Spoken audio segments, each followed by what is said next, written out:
Au cœur de la Lozère, sur le plateau du Cosméjean, il fait bon vivre, même quand on travaille.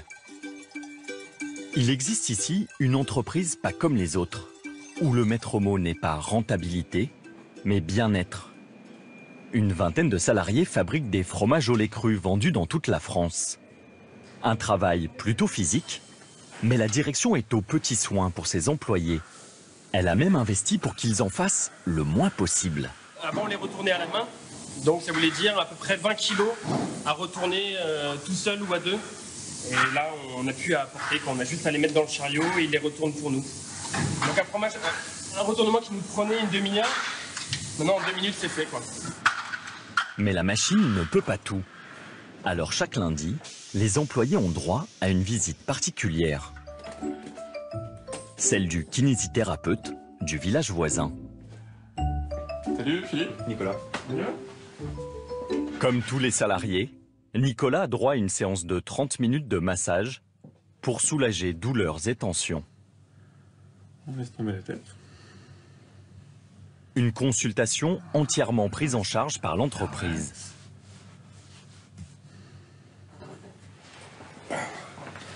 Comment vous sentez, Nicolas? Ça fait du bien. Ouais. On peut rattaquer. Tout doucement quand même. Tout le temps. Ouais. Qu'est-ce que vous pensez de ce genre d'initiative de votre patronne, de vous faire venir un kiné? C'est exceptionnel. Ça va dans le sens de l'entreprise. On est bienveillants tous les uns et les autres. Donc, La bienveillance, c'est le credo de cette entreprise et de sa dirigeante Florence Pralon. Les séances de kiné lui coûtent 1 000 € par mois, mais n'allez pas lui parler de dépenses. Pour elle, c'est d'abord un investissement. Un coût tout seul, ça ne veut rien dire. Quelque chose me coûte, mais la maladie me coûte, mais d'autres choses me coûtent. La bienveillance, c'est bon pour l'entreprise ou c'est bon pour les salariés? Ce qui est bon pour les salariés est bon pour les entreprises. Il existe aujourd'hui des entreprises petites et grandes où le travail se paye de jolis mots. Bonheur, bien-être, où la responsabilité est partagée avec les salariés, où le capital est même transmis aux ouvriers. Autant de termes qui en effacent d'autres hélas plus courants, comme le stress, la pression ou le poids de la hiérarchie. Mais un autre modèle serait désormais possible. bonjour. Nous avons découvert des entreprises où de simples employés se chargent du recrutement. Où les DRH sont toujours zen. Ces méthodes sont-elles au service des salariés ou plutôt de leur productivité? La bienveillance au travail fait-elle vraiment rimer labeur avec bonheur?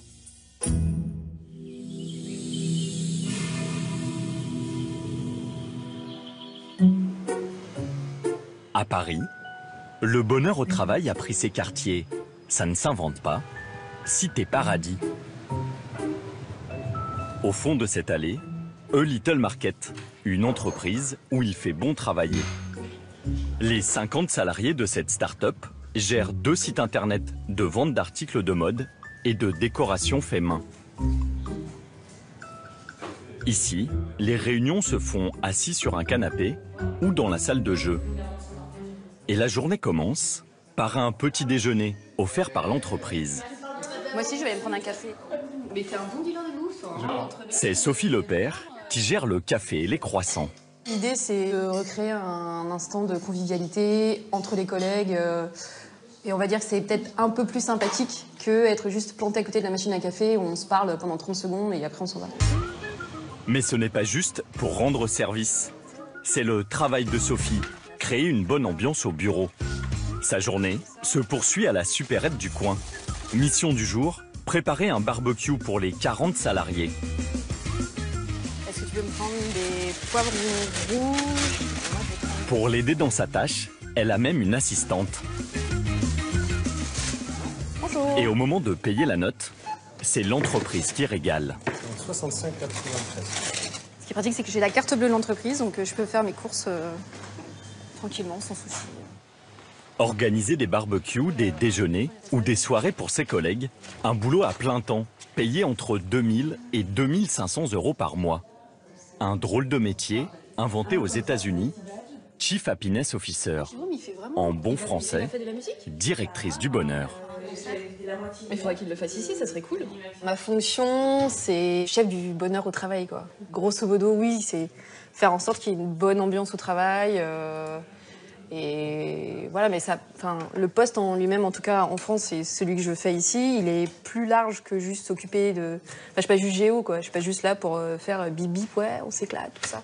Il y a aussi la notion de sécurité au travail. Donc il y a une partie des employés qui ont des chaises ergonomiques parce qu'ils peuvent avoir mal au dos, ce genre de choses. Des événements comme ce barbecue, elle en organise toutes les semaines. Et visiblement, les salariés apprécient. Ça permet vraiment un relâchement total tout en étant concentré, en restant plus focus sur notre mission plutôt que sur je vais me faire matraquer derrière par la direction parce que j'ai pas réussi à faire ça. On n'est plus dans la peur, on est vraiment dans le... On est totalement décomplexé, le vouvoiement n'existe pas chez nous, on est vraiment tranquille, quoi. Cette bonne humeur au travail, c'est Nicolas Cohen, le patron, qui l'a souhaité. Il en est convaincu, le bonheur de ses salariés est un gage de réussite pour son entreprise. Rendre heureux ses employés a pourtant un coût pour cette start-up. En incluant le salaire de Sophie, le budget bonheur s'élève à 100 000 € par an. Oui, ça a un coût, notamment dans des petites entreprises comme la nôtre. Mais il y a un coût qu'on ne mesure pas, c'est celui de perdre les gens et de les remplacer. Recruter quelqu'un, les coûts de recrutement, on perd le savoir-faire de la personne qui s'en va, il faut reformer la personne qui arrive. Ça, c'est un coût qui est beaucoup plus important que ce qu'on met aujourd'hui pour que finalement les gens soient épanouis et restent dans l'entreprise. Résultat de cette bienveillance au quotidien, très peu de salariés quittent l'entreprise. Un bon point pour Sophie, mais le métier de directrice du bonheur a aussi quelques inconvénients. L'envers du décor, il y a une partie, c'est la vaisselle. Voilà, c'est la première. Veiller au bien-être de ses salariés dans une start-up de 50 personnes où la moyenne d'âge dépasse à peine 30 ans, cela semble assez simple. Mais cette forme de management est-elle transposable dans une entreprise comptant plusieurs milliers de salariés ?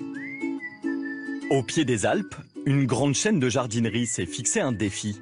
Réduire le stress de ses 2200 salariés, pour leur bien-être, mais aussi pour leur performance.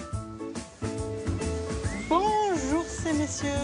À la tête du magasin de Saint-Genis-Pouilly, la directrice Emeline Bozonnet commence chaque journée en saluant un à un tous ses employés. Alors Marie-Pierre, vous avez fait quelques changements? Elle en profite toujours pour leur glisser un petit mot. Le plus souvent, c'est un compliment sur le travail bien fait. Impeccable. Super. Mais la bienveillance de son management passe aussi par ce qu'elle ne dit pas. Donc on les a bien aussi. Le quotidien, si on ne fait pas ce tour-là, quand on les voit en courant d'air et tout, on part plus sur ce qui ne va pas et ce qui a amélioré. Et on a tendance à dire des choses négatives. T'as ça, est-ce que tu as fait, t'as pas fait, ça je trouve que tu pourrais mieux faire comme ça et tout. Qu'est-ce que vous voyez de bien et de pas bien là, par exemple, dans ce prix? Par exemple, là on a un chariot de fleurs où c'est des plantes qui doivent aller à la poubelle. Ben voilà, aujourd'hui on l'a laissé à la vue des clients. C'est pas terrible. Mais je vais pas dire à Marie, ouais, ben vous avez fait tout ce boulot-là, et puis vous avez oublié d'aller jeter vos fleurs à la poubelle. Je pourrais lui dire comme ça, mais c'est pas là que ça va la motiver, c'est pas là que ça va lui donner envie d'avancer, d'aller vers le client. Elle a fait un énorme boulot là-bas, le client est plus là-bas que là, elle a laissé son petit chariot là. S'abstenir de critiquer ne serait pas forcément le signe d'un manque d'autorité. Valoriser les actions les plus importantes, quitte à passer sous silence de petites erreurs, fait partie des techniques de management enseignées par l'entreprise. Je pense que j'ai vraiment évolué aussi avec ces formations. La dernière qu'on a faite, et que je m'efforce des fois à appliquer aussi, c'est qu'il faut dire 3 choses bien pour se permettre de dire une chose négative. Et ça, c'est dur. La formation des managers fait partie d'un plan global sur le bien-être qui inclut aussi des séances de yoga. Sentez la puissance dans vos jambes, la force. Une fois par semaine, au siège de l'entreprise. Expire, retour. Ou encore une ancienne salle de réunion, transformée en salle de ressourcement, En accès libre, les salariés peuvent s'y assoupir quelques minutes en écoutant un programme de sophrologie. Si malgré toutes ces attentions, ils ne sont toujours pas détendus, ils peuvent aussi consulter Valérie Barbier. L'entreprise fait intervenir cette naturopathe pour faire baisser le stress des salariés comme Stéphane. Un cadre dont la fonction en ferait stresser plus d'un, directeur de la performance achat. Valérie le suit depuis 1 an. Sur ses conseils, Stéphane a radicalement changé ses habitudes alimentaires. La consommation de fromage. Je dirais épisodique sur vos conseils. Voilà. Parfait. Les boissons? De l'eau. Ok. Café, il y avait une consommation de café? 0. Ok. Plus rien, j'ai tout arrêté. Pour vérifier si ce régime anti-stress fait son effet, elle lui fait passer un petit test. Je me sens seul, isolé ou incompris? Non, pas du tout. Est-ce que j'ai des douleurs physiques? Mal au dos, mal à la tête, dans la nuque et D'après elle, le résultat serait plutôt encourageant. Ce qu'on peut observer, c'est qu'en tout cas, il y a une amélioration depuis le début de l'année, étant donné qu'on était sur un état de stress moyen au début, et que là, finalement, on va vers quelque chose de beaucoup moins important. Donc c'est plutôt positif. En suivant les conseils de Virginie, Stéphane reconnaît se sentir moins stressé au travail, alors qu'au départ, il n'y croyait pas vraiment. Honnêtement, je pense pas que j'aurais fait la démarche d'aller vers un naturopathe si ça n'avait pas été intégré dans le cadre de l'entreprise, parce que ça fait souvent sourire mes collègues, mais j'étais probablement celui qui y croyait le moins. Des cadres plus zen, c'est l'une des grandes fiertés de cette entreprise et d'une personne très inspirée par les méthodes naturelles. Ne vous y trompez pas, Valérie Cotreau est au travail. Directrice des ressources humaines, elle s'offre régulièrement de petites séances d'inhalation. 1 minute pour respirer un mélange d'oxygène et d'huiles essentielles. Ce bol d'air nous permet de nous réoxygéner durablement. Et nous considérons que le bol d'air d'1 minute équivaut à 4 heures de marche dans une forêt. Ce programme bien-être est né de la prise de conscience il y a 10 ans des effets nocifs du stress au travail. 1 salarié sur 5 somnole sur son lieu de travail. Donc à partir de là, qu'est-ce qu'on fait pour l'aider à être plus dans la vigilance et ne pas avoir d'accident de travail? Donc c'est aussi de la responsabilité de l'entreprise de mettre en place des outils qui permettent d'éviter de l'absentéisme, qui est dommageable de toute façon pour l'efficacité au travail. Donc l'intégralité du plan bien-être, pour moi, a une visée sociale, mais aussi économique. Depuis que ce programme est en vigueur, le taux d'absentéisme a baissé de 10% en 2 ans. La bienveillance au travail serait aussi un moyen d'accroître la productivité. Au point que certaines entreprises repensent totalement leur organisation pour impliquer davantage les salariés et les responsabiliser, même dans les secteurs d'activité les plus traditionnels. Mehdi est chauffeur de poids lourd. Il se lève à 4 heures du matin tous les jours. C'est une habitude, une hygiène de vie à prendre. Et ça me laisse une bonne partie de l'après-midi pour moi. Et puis je peux m'occuper des enfants l'après-midi, sachant que ma femme est en horaire décalé. Elle gère les enfants le matin et moi l'après-midi. Son quotidien, livré en produits frais les supermarchés du centre-ville de Bordeaux. Un métier physique que Mehdi exerce depuis 5 ans.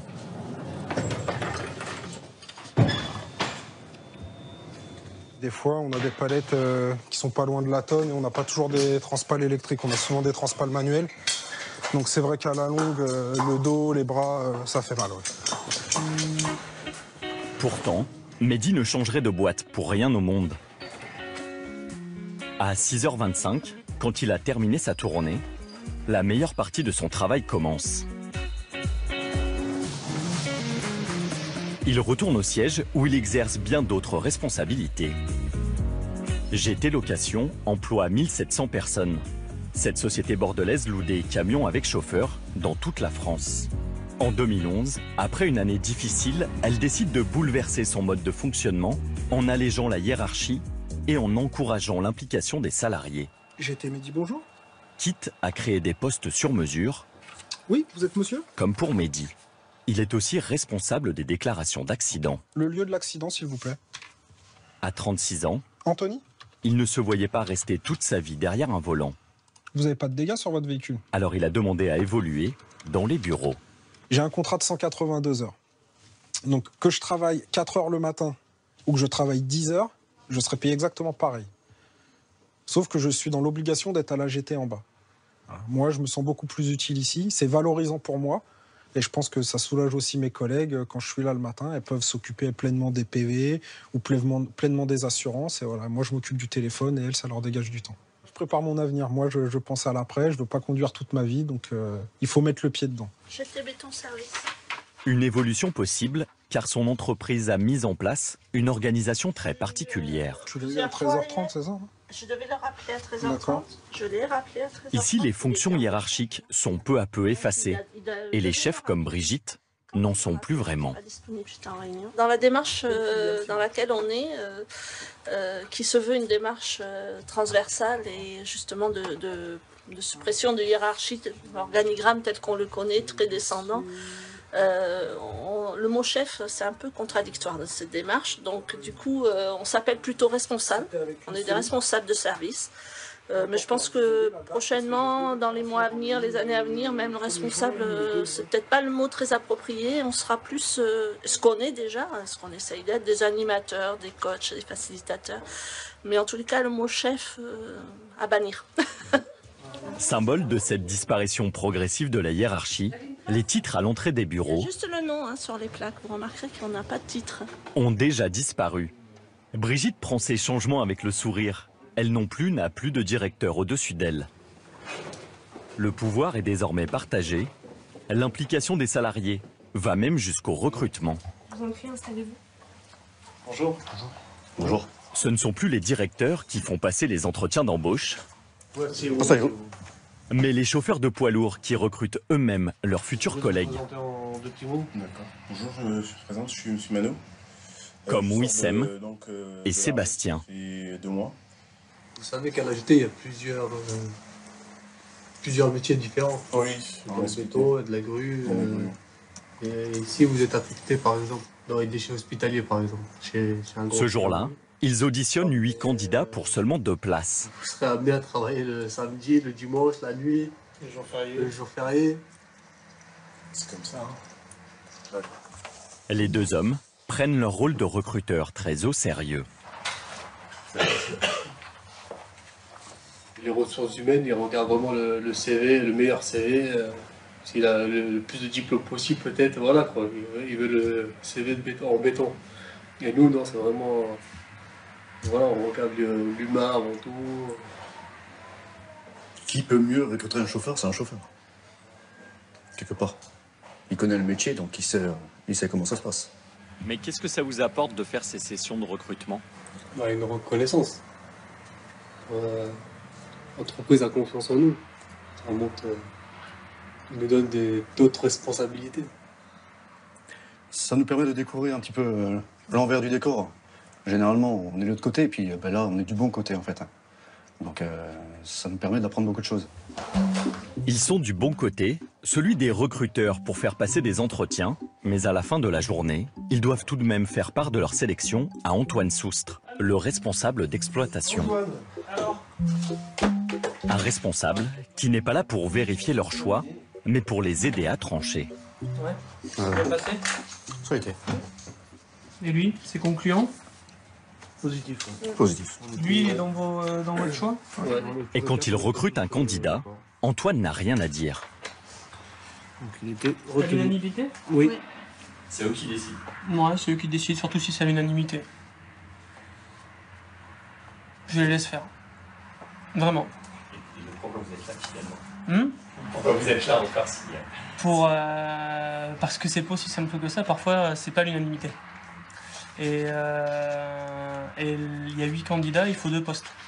Et il est probable qu'on arrive à 4 tout à l'heure, où il y en a peut-être un en bis-bis, et là je vais aller pousser dans le détail. Mais là je vois bien que quand j'ai dit oui, tout le monde a dit oui à l'unanimité. S'il n'y a pas l'unanimité, je vais chercher le pourquoi. Laisser plus d'autonomie aux salariés, cela ne fait pas pour autant disparaître leurs dirigeants. Mais pour le patron, Michel Sarra, ce modèle rend son entreprise plus performante.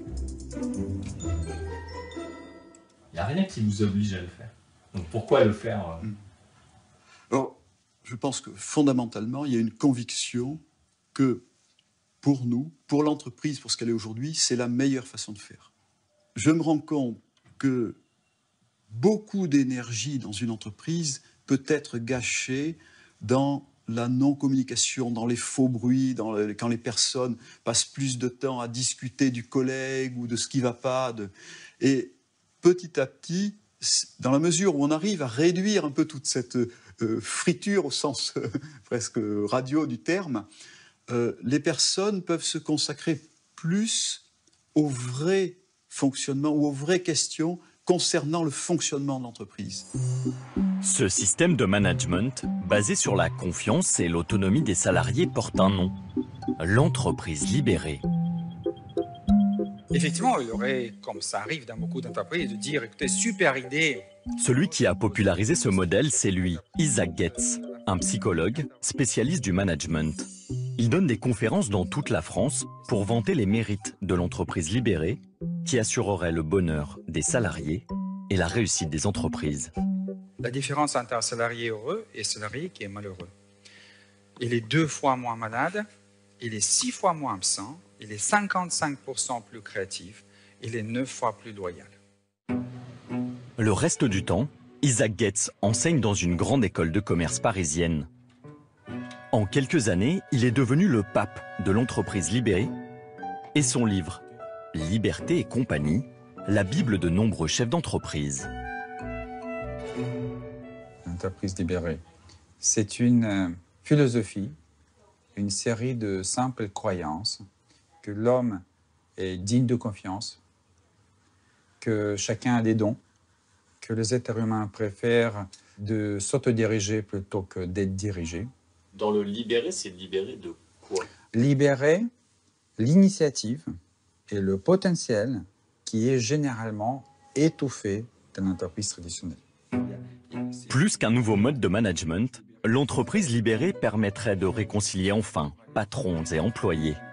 On peut appeler ça le bonheur, hein. Les patrons sont heureux, en tout cas sereins. Et les salariés, ils ont envie de se lever le matin et aller travailler et donner le meilleur d'eux-mêmes. Et in fine, puisque c'est une organisation, hein, la performance sera aussi là. Bonheur et performance, l'entreprise libérée a de quoi faire rêver. Mais ces principes ont parfois des effets pervers.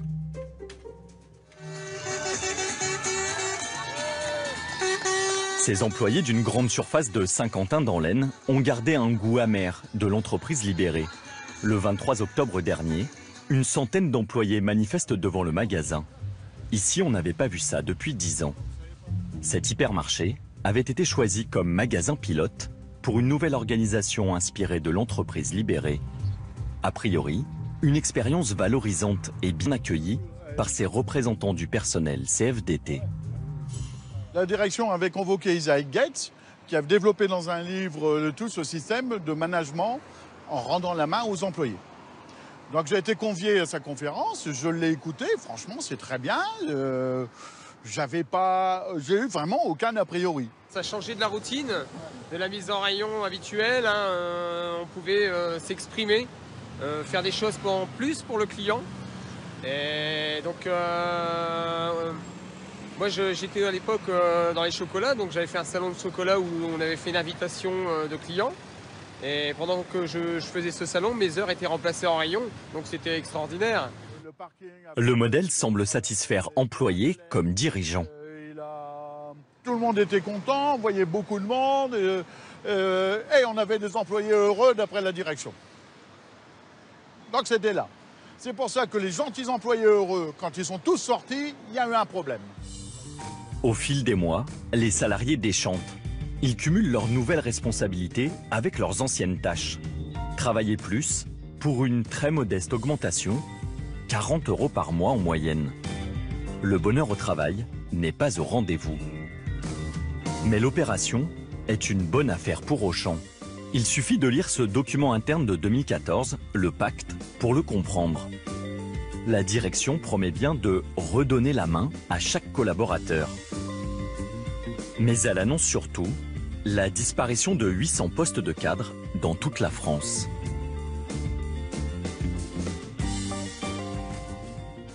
Auchan s'en est servi, on s'en est aperçu, s'en est servi beaucoup pour liquider des chefs de rayon, des cadres et pour économiser énormément d'argent, en espérant que les gentils employés continueraient de faire ce travail-là en plus.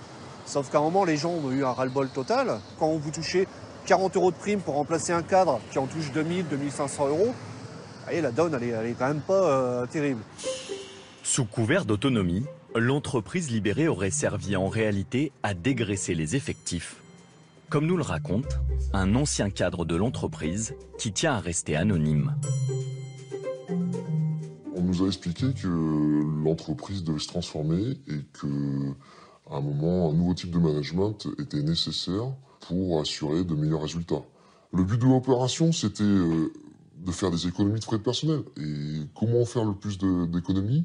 C'était en éliminant le plus de cadres possible. La nouvelle organisation, inspirée de l'entreprise libérée, aurait permis d'économiser plusieurs millions d'euros par an.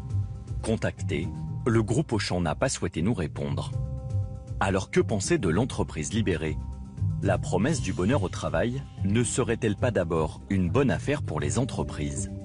Nous avons interrogé le promoteur de ce modèle, Isaac Getz, qui était intervenu devant les salariés d'Auchan. Vous avez certainement des salariés qui ne seront pas contents du tout. Ils ne sont pas prêts du tout à assumer la responsabilité. Ils vont dire, ce n'est pas notre job. Notre job, c'est, on nous dit ce qu'il faut faire, on le fait et terminé. Est-ce que ça convient à tout le monde, ce mode de fonctionnement? Évidemment que non. Il y en a des gens à qui ça ne convient pas du tout. Il y a des gens, comme il y a des ados, qui ne veulent jamais grandir. Ils ont 30 ans, ils vont chercher papa pour qu'il donne des sous. Ils vont demander à papa, papa, qu'est-ce que je fais? Les ratés de l'entreprise libérée, la faute de salariés incapables de s'adapter ou de dirigeants qui en détournent les principes. Pour éviter que la bienveillance serve d'autres intérêts que le bien-être des salariés, il existe peut-être une solution, leur donner les clés de l'entreprise. À 33 ans, Kevin est ouvrier fraiseur. Chaque matin, il arrive à l'usine le cœur léger, car bientôt il en sera l'un des propriétaires. Il est en train de racheter l'entreprise à ses patrons avec les autres salariés. Delta Meca est une jeune société de la région nantaise. Créée en 2008, elle a une spécialité, la fabrication de pièces de mécanique. Les dirigeants ont décidé de transmettre l'entreprise aux employés avant leur départ en retraite. Et ça change tout. Si je me lève le matin avec de la bonne humeur, avec de l'envie de bien faire, c'est aussi parce que j'ai, entre guillemets, ma petite pierre là-dedans. L'usine a été transformée en SCOP, une société coopérative et participative. Chacun des 30 salariés investit 5 000 € pour racheter progressivement les parts de l'entreprise. Quand l'outil de travail appartient aux ouvriers, même les plus jeunes comme Benoît, 18 ans, y sont très attachés. Cette machine-là, elle est un peu à moi. Mais ouais, on a juste les murs qui sont pas à nous, mais c'est vrai que le moindre outil, la moindre machine, maintenant, on prend conscience qu'on va pas la casser, on va la ranger à sa place, on va pas la piquer pour la ramener chez soi. Maintenant, tout est à nous, tout est ici, et personne, tout le monde respecte le matériel. Transmettre l'entreprise à leurs salariés a toujours été la volonté de Christian Caillet et Mireille Bréret, les patrons. Deux dirigeants animés par des convictions fortes et une vision sociale de l'entreprise. Notre réunion impeccable. La meilleure crédibilité qu'on puisse avoir, c'est effectivement partager non seulement le technique, hein, les problématiques quotidiennes liées au métier, mais surtout les résultats. Que tout le monde profite et de façon équitable, on est dans l'équité, sur l'application, etc. C'est pas parce que je suis le PDG de l'entreprise, mais si je suis là 1 heure par semaine, alors que mon confrère qui est au magasin, qui s'investit plus que la normale parce qu'il croit en l'entreprise, il est très logique qu'il soit récompensé de la même manière que son patron et de façon équitable. L'objectif surtout, c'est de ne pas se faire racheter par une entreprise extérieure. Toute l'énergie qu'on a mis à monter cette entreprise, parce que c'est vrai que ça demande quand même beaucoup de travail, beaucoup d'investissement, et on a envie que ça perdure derrière et pas que ça profite à un spéculateur qui vienne pomper la boîte. Ça, c'est hors de question. On veut que ça profite à tous ceux qui auront contribué à l'évolution de l'entreprise. À l'image de cette usine, la bienveillance au travail n'est peut-être pas qu'une question de hiérarchie, d'organisation ou d'argent. Et si elle dépendait avant tout de la volonté et des valeurs des dirigeants